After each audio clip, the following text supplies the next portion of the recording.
با سلام خدمت شما دوستان و همراهان همیشگی. امروز می‌خواهیم درباره ادعای ملاقات فرازمینی‌ها با انسان در پی انتشار اسناد محرمانه FBI صحبت کنیم. بحث در مورد موجودات فرازمینی، آدم‌فضایی‌ها، یوفوها، ملاقات‌ها و گزارش مردم از برخورد نزدیک با این بیگانگان همواره از جذاب‌ترین موضوعات بودند. در حالی که بسیاری از مردم و یوفولوژیست‌ها در مورد تجربیات خود پیرامون ملاقات فرازمینی‌ها با انسان بحث و گفتگو می‌کنند، یک سند محرمانه از FBI توجهات را در این زمینه به خود معطوف می‌سازد. آیا ما در جهان تنها هستیم؟ آیا این احتمال وجود دارد که گونه‌ای موجودات فضایی در گوشه دیگر از کیهان و یا ابعادی دیگر در حال زندگی به سبکی متفاوت یا مشابه با ما باشند؟ پیشنهاد می‌کنیم اگر شما نیز از علاقه‌مندان به این گونه موضوعات هستید، ما را تا پایان این مطلب همراهی بفرمایید. سند منتشر شده در وبسایت FBI اعلام می‌کند که نه تنها ما توسط بیگانگان ملاقات شده ایم، بلکه موجوداتی که برای ملاقات با ما آمده‌اند از ابعادی دیگر هستند. اگر تاکنون ملاقات فرازمینی‌ها با انسان محدود به فیلم‌ها و داستان‌های علمی و تخیلی بوده باشد، ممکن است سند منتشر شده از FBI مسئله را به واقعیت اندکی نزدیک‌تر کند. ملاقات فرازمینی‌ها با انسان یکی از جذاب‌ترین رویدادهایی است که در طول تاریخ ممکن است برای انسان پیش بیاید. اگر چنین رویدادی سرانجام به واقعیت تبدیل شود، به بزرگترین اتفاق دنیای نجوم، کیهان و جهان هستی تبدیل خواهد شد. اینکه آنها دارای چه تکنولوژی‌هایی باشند و تا چه اندازه پیشرفته‌تر از ما هستند، از مهمترین سوالاتی است که در اولین برخورد برای ما پیش می‌آید. با این حال، سند محرمانه منتشر شده از FBI ملاقات فرازمینی‌ها با انسان را با ذکر جزئیات شگفت‌آور مطرح می‌کند. البته لازم ذکر است که سند مذکور توسط سازمان FBI نوشته نشده است.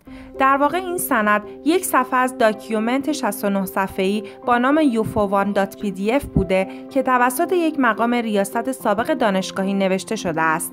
با این حال این سند FBI به عنوان یکی از اسناد محرمانه مورد توجه قرار گرفته که در نوع خود بسیار جالب است. البته از آنجا که به دلیل قدیمی بودن این سند برخی کلمات به خوبی قابل مشاهده نیستند، ترجمه آن را برای شما به زبان فارسی در ادامه آورده ایم. این سند در 8 جولای 1947 از سوی FBI تحویل گرفته شد که متن آن به شرح زیر است. این نامه غیررسمی به شکلی محرمانه برای گروهی از دانشمندان، مقامات دولتی و چند تن از نشریات ارسال شده است. اطلاعات درج شده در این سند بر اساس رویدادهای فراتر از عادی بوده و ممکن است از سوی بسیاری از دریافت کنندگان آن نادیده گرفته شود. با این وجود این یک وظیفه همگانی است که اطلاعات مذکور در اختیار دیگران قرار بگیرد. نویسنده این مقاله دارای چندین مدرک دانشگاهی بوده و پیشتر مقام ریاست یک مرکز دانشگاهی را بر عهده داشته است. وضعیتی بسیار جدی با توجه به پرواز بشقاب‌های پرنده پیش آمده است. اگر یکی از این بشقاب‌های پرنده مورد حمله واقع شود، هواپیمای حمله کننده به طور قطع نابود خواهد شد. ممکن است این واقعیت در اذهان عمومی ایجاد رعب و وحشت کند. داده‌های اصلی در این رابطه وجود دارند و میبایست که حتما ارائه شوند، حتی اگر این مسئله غیر قابل تصور و نامفهوم به نظر برسد. در ادامه این نامه جزئیاتی وجود دارد که به شرح اطلاعاتی از ملاقات فرازمینی‌ها با انسان می‌پردازد. 1.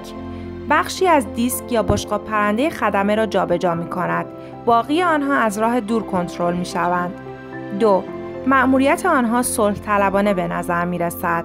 3. آنها مشابه با زمینیان بوده اما اندکی از نظر اندازه از ما بزرگتر هستند. 4. آنها برای مردمان زمین خطرناک نیستند اما از دنیای مخصوص خود آمدند. 5. آنها از سیاره به آن معنایی که ما میشناسیم نیامدند، بلکه از جایی آمدند که درک و فهم آن برای ما غیر ممکن است. 6.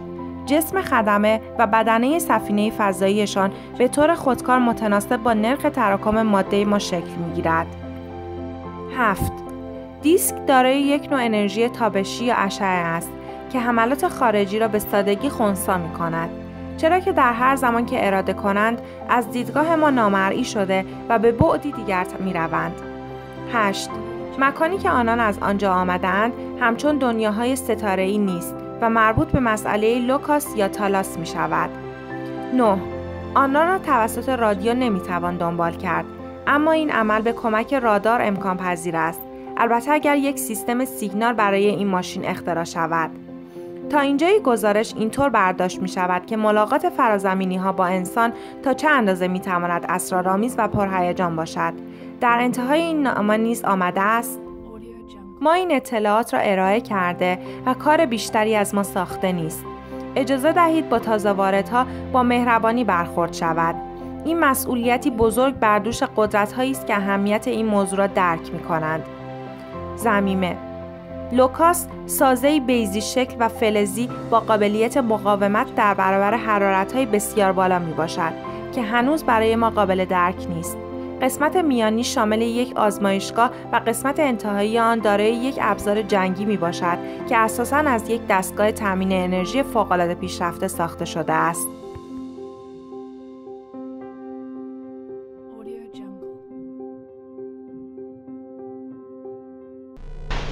امیدواریم از این ویدیو لذت برده باشید.